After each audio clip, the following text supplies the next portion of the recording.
2 de la tarde con 18 minutos, esto es La Rotativa del Aire por RPP La Voz del Perú.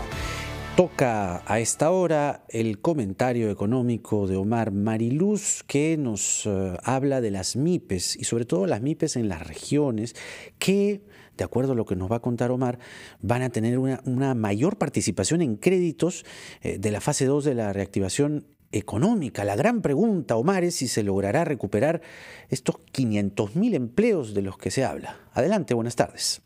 ¿Qué tal, Jaime? ¿Cómo estás? Muy buenas tardes. Y sí, el tema de la reactivación y en general es uno de los temas fundamentales a mirar en el corto y mediano plazo, en verdad, porque el impacto de este estado de emergencia en el campo económico ha sido tremendo. Hay esfuerzos enormes que se están haciendo, como el tema de Reactiva Perú, pese a las críticas que ha habido. Es un programa que, por ejemplo, según la perspectiva del propio Banco Central de Reserva, ha funcionado porque ha llegado a las empresas que generan empleo, que es lo importante. El foco de la atención debe estar puesta en cómo hacemos para que las empresas que generan empleo vuelvan a reactivarse. Lo más importante es que la gente tenga trabajo y tenga ingresos, y eso nos va a costar un poco. Me parece que estamos en la línea, Jaime, con José Carlos Saavedra, economista de Apoyo Consultoría, para también conocer un poco las apreciaciones y lo que se viene. Ya pensemos en el futuro, pensemos en qué podemos hacer hacia adelante en las siguientes semanas, en los siguientes meses. José Carlos, muy buenas tardes. Buenas tardes, Omar, ¿cómo estás?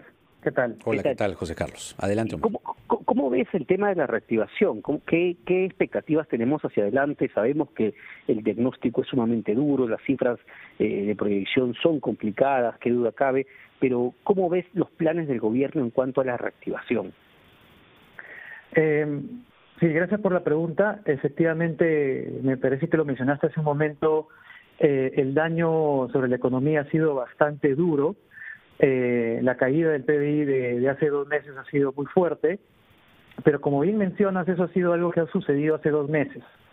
La información más reciente que tenemos es que los niveles de actividad económica, más o menos a partir de la segunda mitad de mayo, han empezado a levantar gradualmente, con lo cual creemos que se puede decir que hemos tocado piso más o menos en la primera mitad de mayo.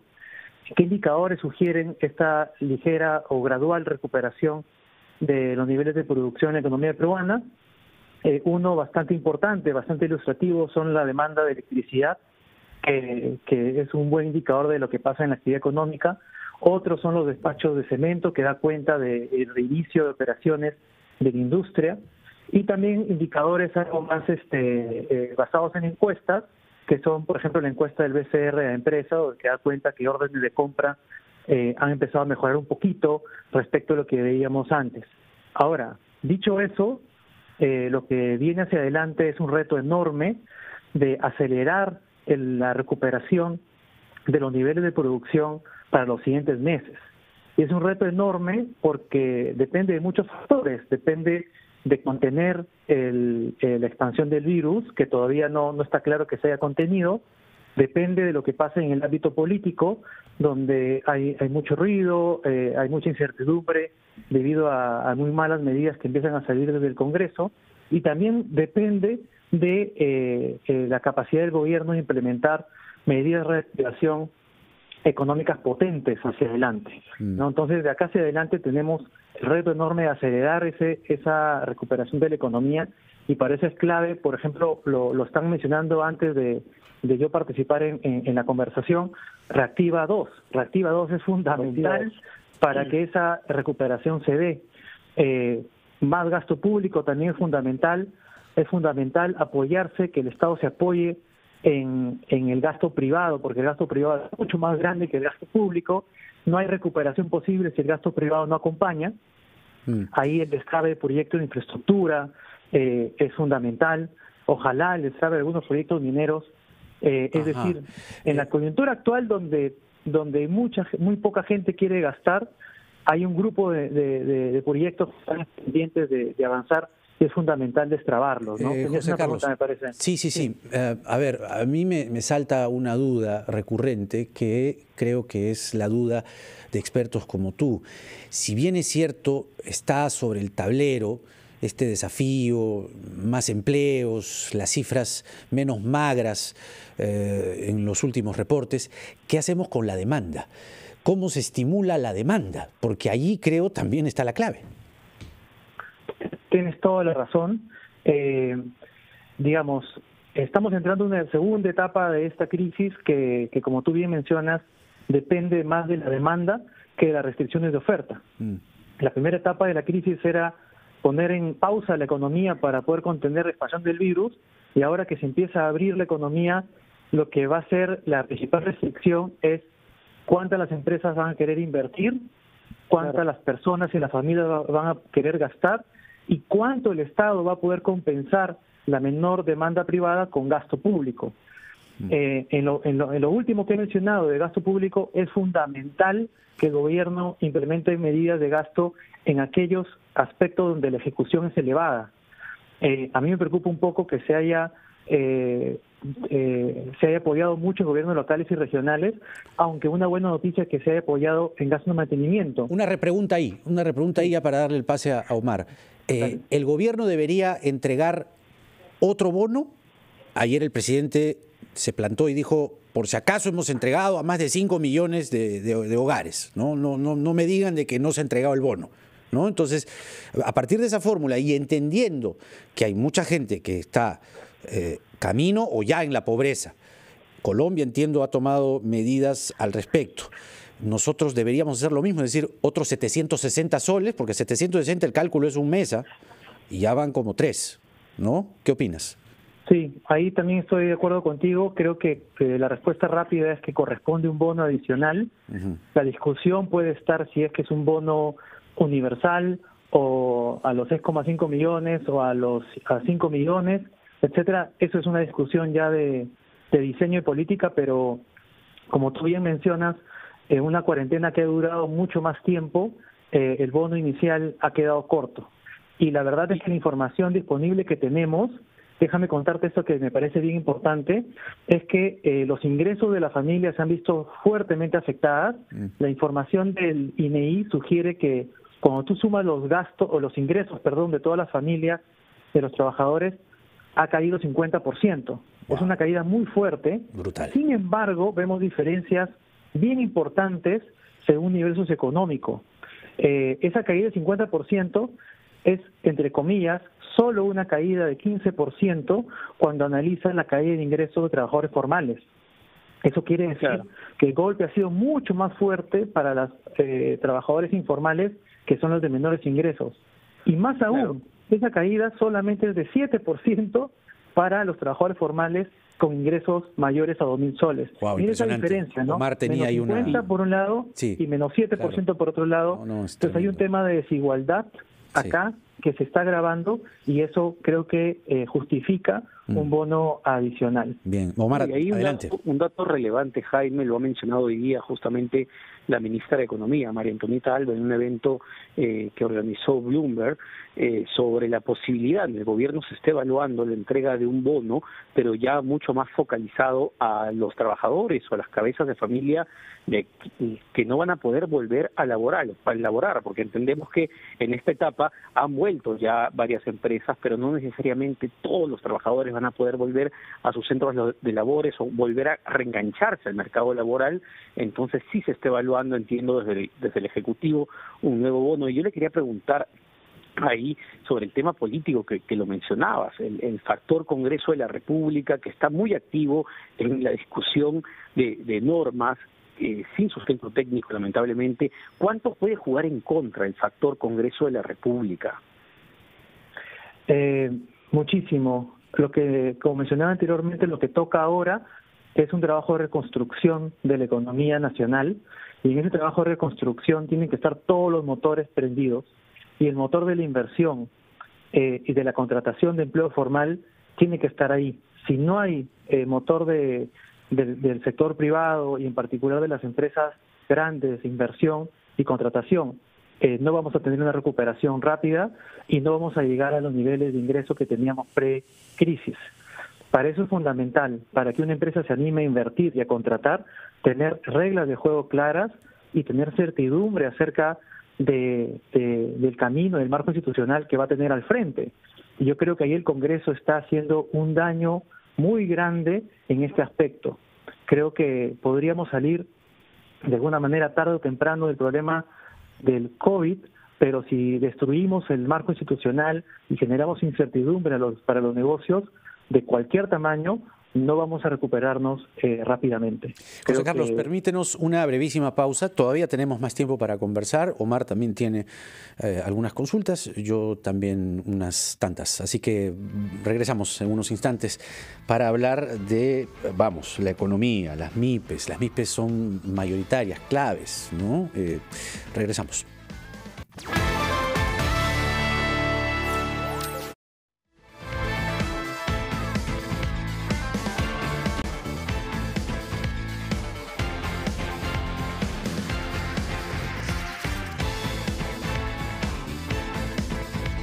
De la tarde con 35 minutos, esto es La Rotativa del Aire por RPP, La Voz del Perú. Soy Jaime Chincha y los acompaño en el día 102 de la emergencia por el coronavirus, en este segmento y en el anterior acompañado de Omar Mariluz, porque estamos conversando con José Carlos Saavedra, economista, experto en uno de los asuntos capitales en este momento para nuestro futuro, ¿no?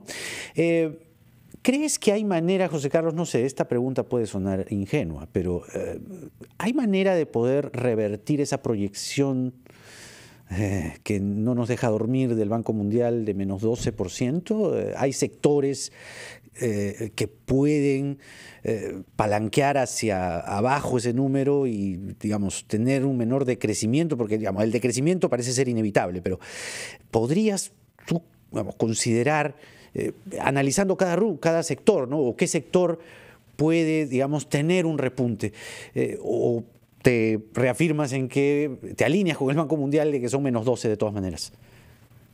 Mira, Jaime, para decirlo de una manera, la mitad del partido ya está jugado, ¿no?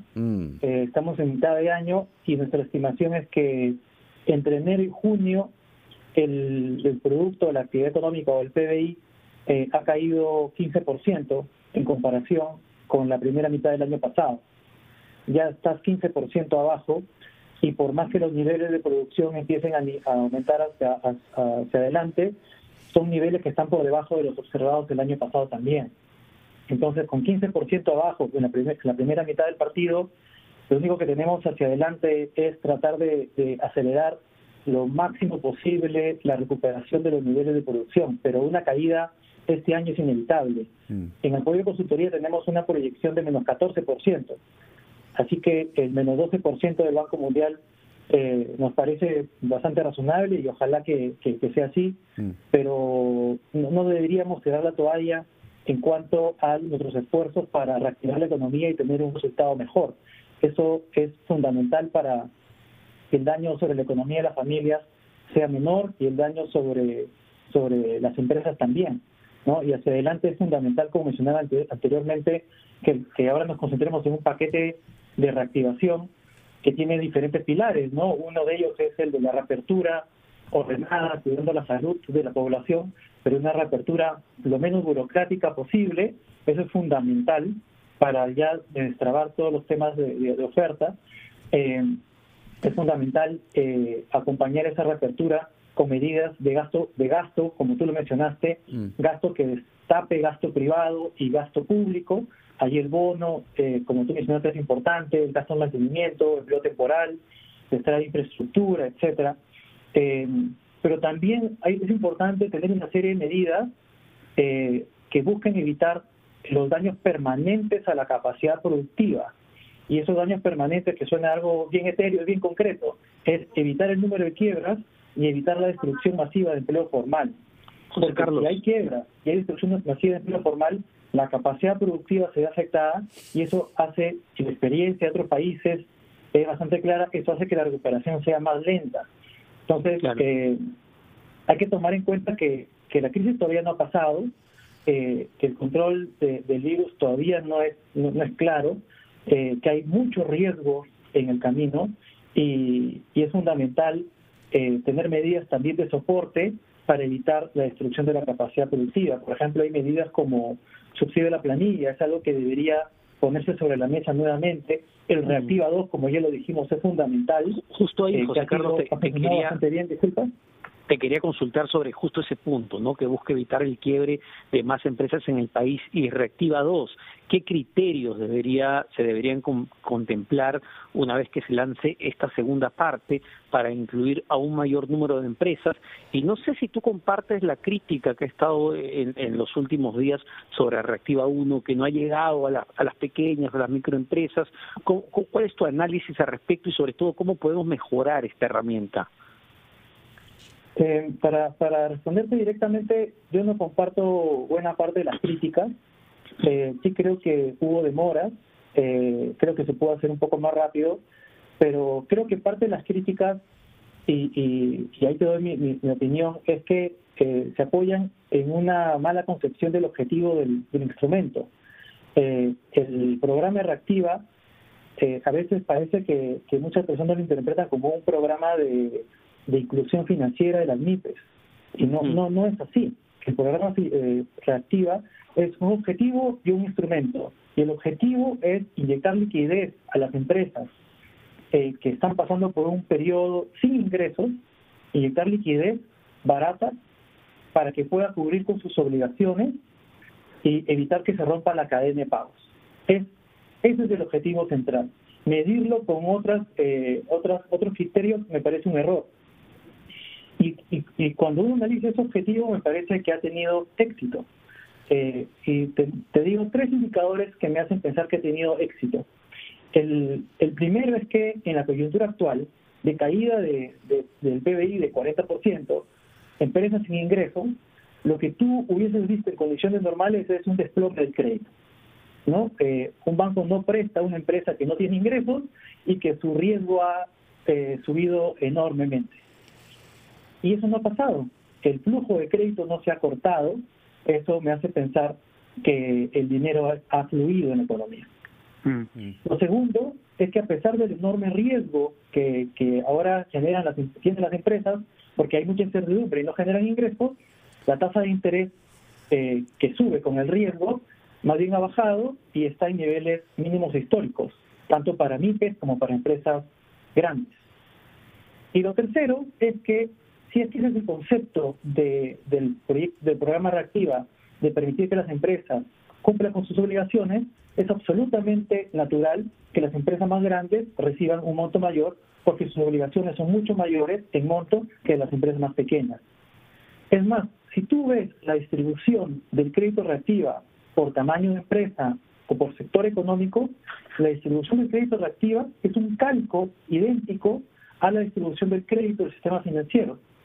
Es un calco idéntico de la distribución de las ventas en un sector económico. Lo que me dice que ha respondido bien a las necesidades de cada sector y de cada tamaño, para cada tamaño de empresa.